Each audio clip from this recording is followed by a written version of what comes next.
الحمدللہ رب العالمین والعاقبۃ للمتقین والصلاة والسلام علی سید الانبیاء والمرسلین اما بعد۔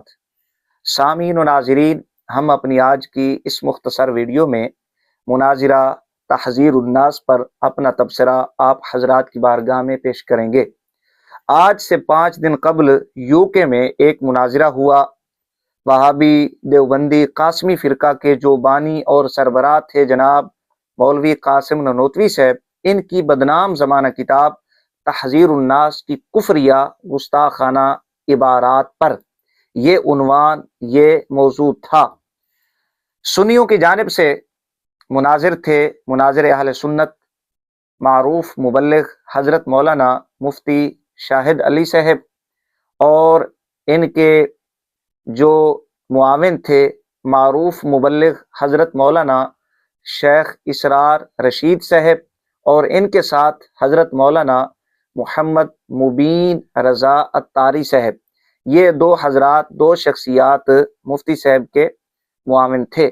دیوبندیوں کی جانب سے جو قاسم نانوتوی صاحب کی کفریہ گستاخانہ عبارات ہیں، ان کا دفاع کرنے کے لیے جناب مولوی عثمان دیوبندی صاحب یہ آئے۔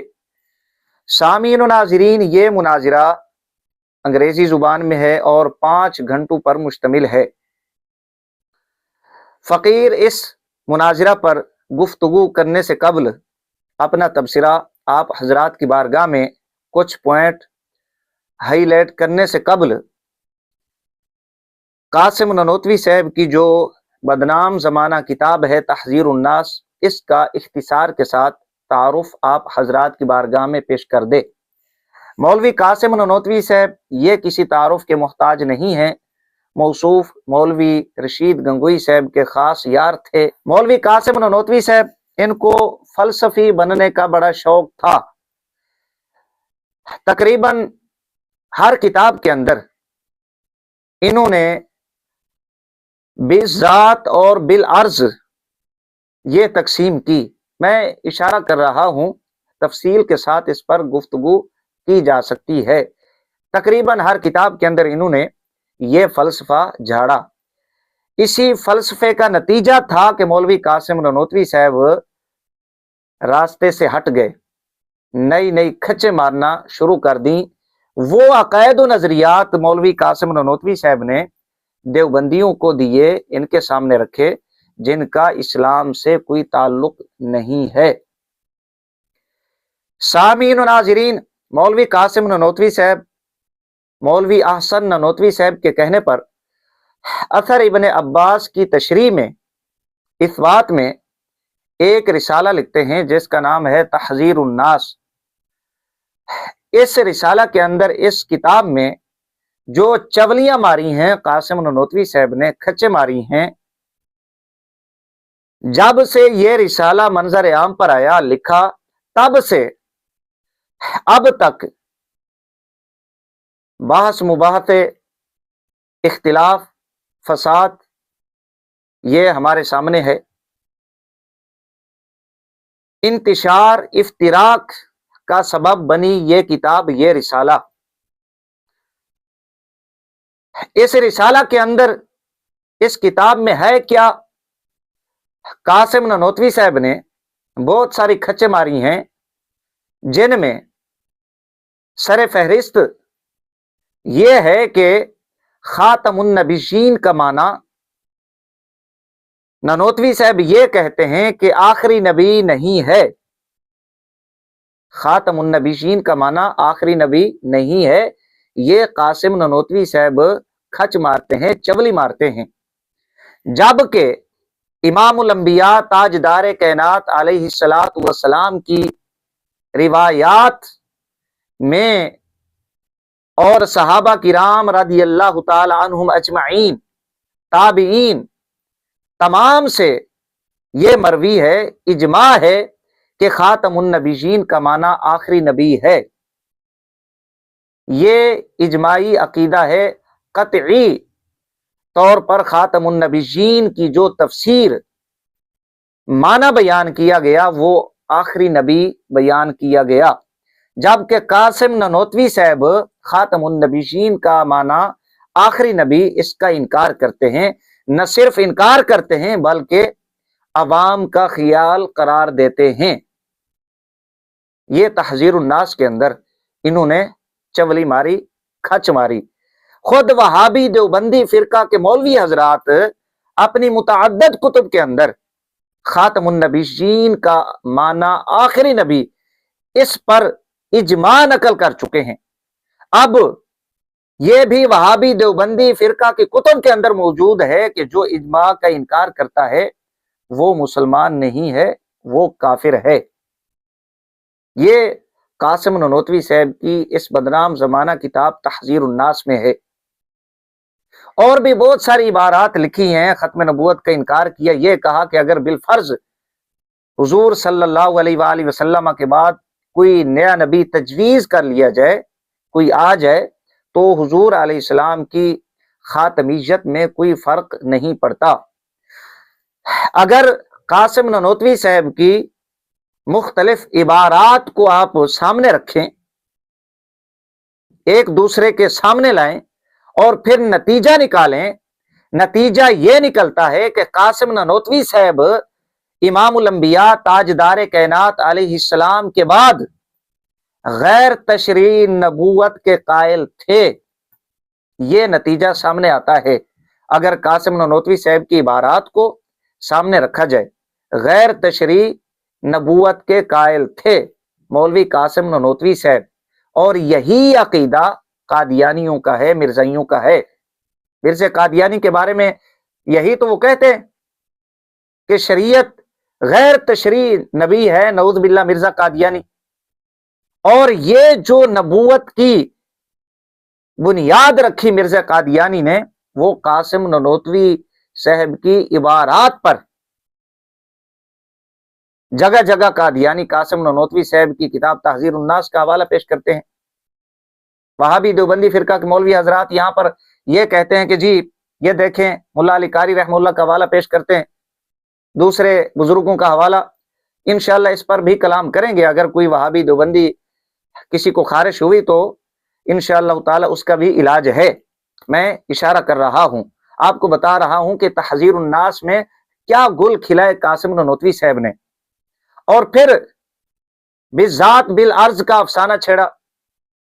اب یہاں پر دھوکہ دینے کے لیے دیوبندی کیا کہتے ہیں کہ جی بالعرض کا مطلب یہ ہے کہ آقا علیہ السلام کے واسطہ سے، وسیلہ سے دیگر انبیاء کرام علیہ السلام کو نبوت ملی۔ اب یہ نانوتوی صاحب کے جو ماننے والے ہیں وہ تعویل کرتے ہیں۔ اگر ہم قاسم نانوتوی صاحب کی کتب کا مطالعہ کریں، خصوصاً آب حیات کا، تو وہ بالذات اور بالعرض کا معنی یہ کرتے ہیں کہ بالذات کا مطلب یہ ہے جو قابل انفکاک نہ ہو، جو جدا نہ ہو، اور بالعرض کا مطلب یہ ہے جو قابل انفکاک ہو، جدا ہو جائے۔ تو اب اس عبارت کو سامنے رکھیں جو قاسم نانوتوی صاحب نے خود معنی مفہوم متعین کیا بالذات اور بالعرض کا، نبوت بالذات اور نبوت بالعرض کا، تو نتیجہ یہ نکلا کہ آقا علیہ الصلوۃ والسلام کی نبوت آقا علیہ الصلوۃ والسلام سے جدا نہیں ہوتی، اور نبوت بالعرض کا مطلب یہ ہے جو قابل انفکاک ہو، جدا ہو جائے۔ تو اس کا کیا مطلب ہے کہ آقا علیہ السلام کے علاوہ باقی جتنے بھی انبیاء کرام علیہ السلام ہیں، کیا ان کی نبوت ان سے جدا ہو سکتی ہے؟ آئیے، یہ عقیدہ اسلام کے مطابق ہے؟ یہ میں نے اشارہ کر دیا۔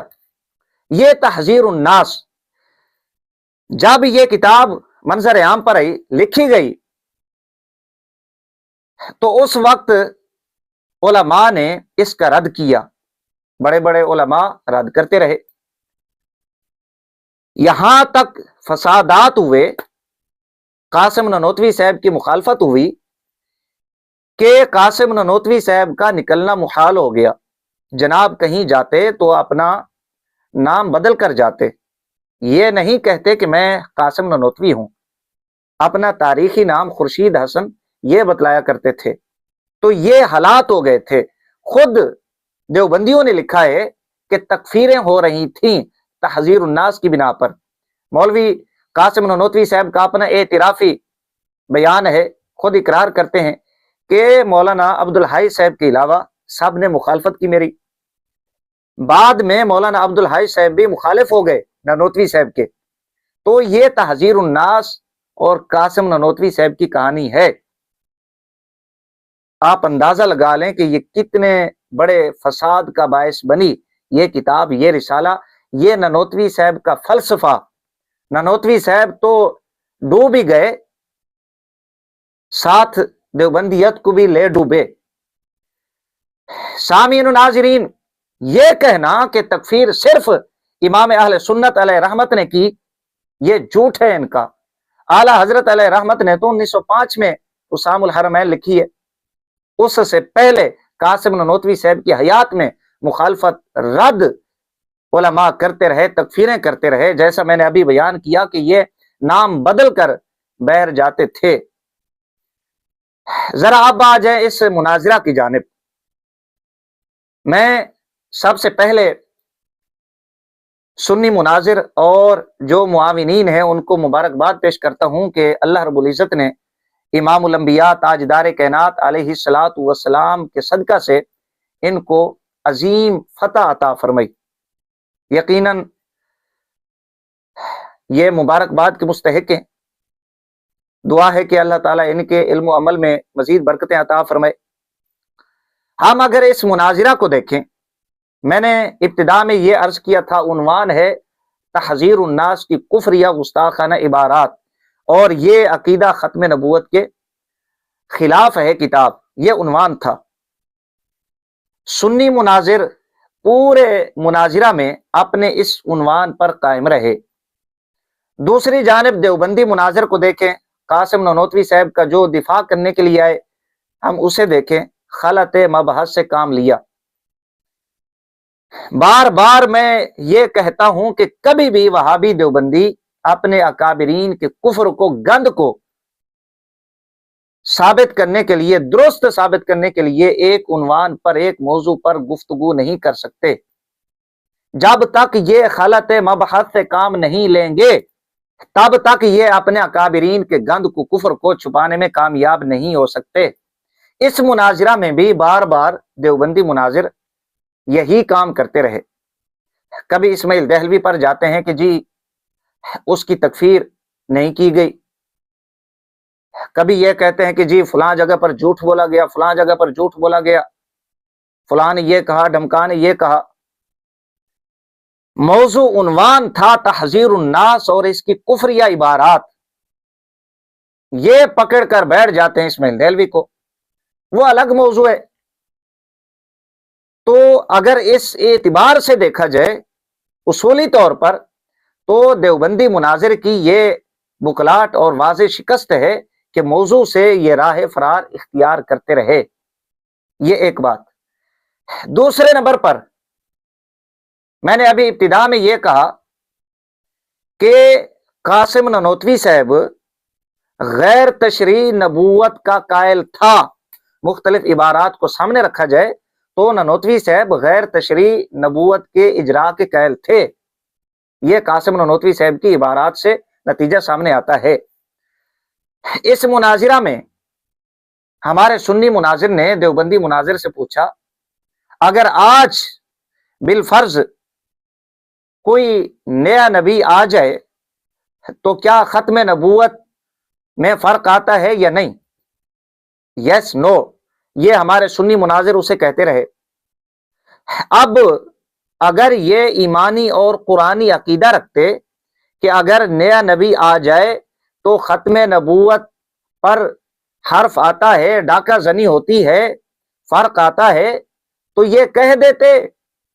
لیکن یہ چونکہ ایمانی قرآنی عقیدہ نہیں رکھتے، تو اب بکلاٹ کے عالم میں ادھر ادھر دیکھ کر یہ کیا کہتے ہیں کہ جی یہ سوال نہیں ہونا چاہیے کہ اگر کوئی نیا نبی آ جائے ختم نبوت پر فرق آتا ہے یا نہیں، بلکہ یہ سوال ہونا چاہیے کہ اللہ نیا نبی پیدا کرنے پر قادر ہے یا نہیں. کیا کہنے جناب، یہ مناظر ہیں دیوبندیوں کے. سوال کیا ہے اور جواب کیا دیتے ہیں. بھائی وہ ایک الگ عنوان ہے، موضوع ہے امکان قدرت، وہ الگ موضوع ہے۔ یہ موضوع تحذیر الناس، عقیدہ ختم نبوت، اگر ایمانی قرآنی عقیدہ رکھتے یہ حضرات تو بلا جھجک بغیر کسی تعامل کے یہ کہہ دیتے کہ ہاں فرق آتا ہے، اگر نیا نبی آ جائے عقیدہ ختم نبوت پر فرق آتا ہے، لیکن اس نے ایسا نہیں کہا۔ کیوں نہیں کہا؟ قاسم نانوتوی صاحب پھر ان کے ہاتھ سے چلے جاتے، قاسم نانوتوی صاحب سے یہ ہاتھ دھو بیٹھتے۔ انہوں نے قاسم نانوتوی صاحب کو بچانے کے لیے اس عنوان سے، اس سوال سے راہ فرار اختیار کی۔ یہ میں اپنی جانب سے نہیں کہہ رہا، یہ آپ ویڈیو سماعت فرما سکتے ہیں۔ Please answer this question I'm repeatedly asking you. If a new prophet was to be born today, would it affect the Khatamiyya, the Khatm Nabuwat of Rasulullah sallallahu alayhi wasallam? Just tell me yes or no. Yes or no. If you can please answer. If another prophet is born today, would it affect the Khatamiyyat of Rasulullah sallallahu alayhi wasallam? Yes or no?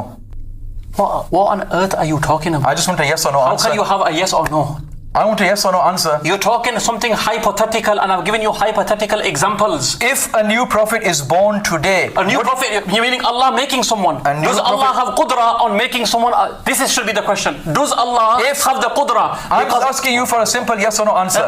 If a new prophet is born today, does it affect the finality of Prophet Muhammad sallallahu alaihi wasallam? You can address it in your own time if you wish. دو باتیں ہو گئی۔ تیسرے number پر میں نے ابتدا میں آپ سے یہ کہا تھا کہ تحذیر الناس کے اندر قاسم نانوتوی صاحب نے خاتم النبیشین، ختم نبوت کا معنی آخری نبی مراد نہیں لیا، عوام کا خیال قرار دیا۔ یہ تحذیر الناس کے اندر ہے، اور یہی عقیدہ قاسم نانوتوی صاحب کے ماننے والے آل اولاد رکھتی ہے۔ ہمارے سنی مناظر نے ایک حوالہ پیش کیا، خطبات حکیم الاسلام قاری طیب، یہ قاسم نانوتوی صاحب کی اولاد سے ہیں، صفحہ نمبر 124 جلد 1۔ یہاں پر آپ دیکھیں ان کا عقیدہ کیا ہے ختم نبوت کے حوالہ سے، نظریہ کیا ہے۔ تو یہاں ختم نبوت کا یہ معنی لینا کہ نبوت کا دروازہ بند ہو گیا، یہ دنیا کو دھوکہ دینا ہے۔ ختم نبوت کا یہ معنی لینا کہ نبوت کا دروازہ بند ہو گیا، یہ دنیا کو دھوکہ دینا ہے، یہ قاری طیب کہہ رہا ہے۔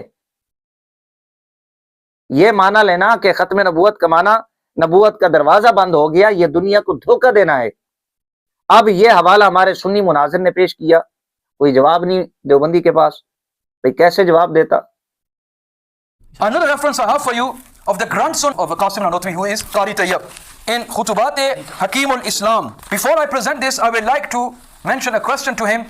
Is the door to prophethood today, is it open or is it closed? Usman, yes or no? The door to prophethood, the door to Nabuwa, is it closed or is it open? Speak. Of course it's closed. Of course it's closed. Of course it's closed. Okay. Thank you. So, it mentions here in Khutubat Hakim al-Islam of Qari Tayyib Deobandi, the grandson of Qasim Nanotwi. He says, تو یہاں ختم نبوت کا یہ معنی لینا کہ نبوت کا دروازہ بند ہو گیا، یہ دنیا کو دھوکہ دینا ہے۔ He says that to believe that the meaning of Khatm Nabuwat is that the door to prophethood has been closed, this is deceiving the world. So you are deceiving the world according to the words of Qari Tayyib when you have said that the door to prophethood is closed. Of course it's closed. And then he says, بلکہ نبوت مکمل ہو گئی ہے اور وہی کام دے گی قیامت تک۔ He says, however, prophethood has been completed and that will continue benefiting us until قیامت۔ نہ یہ کہ نبوت منقطع ہو گئی ہے۔ He says it doesn't mean that Nabuwa has become munqati, i.e. cut off. But what I want to emphasize on here is the point where he says that to say Khatm Nabuwat means that the door to prophethood has closed. Qari Tayyib says this is deceiving the world.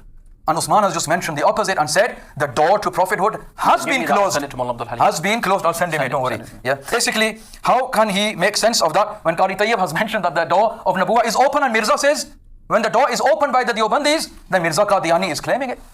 So who is the one who is opening the door to Nabuwa, Nabuwat? It is the Deobandi scholars, not the Ahl Sunnah wal Jama'ah. And you can see clearly from Qasim Nanotwi, first of all saying there will be no effect on the finality of prophethood if another prophet is born today and then his grandson goes a step further and he says the door to prophethood is open. Mirza says thank you very much and he walks through that, claims falsely, na'udhu billah, because according to these guys the door is still open and there will be no effect on finality of prophethood.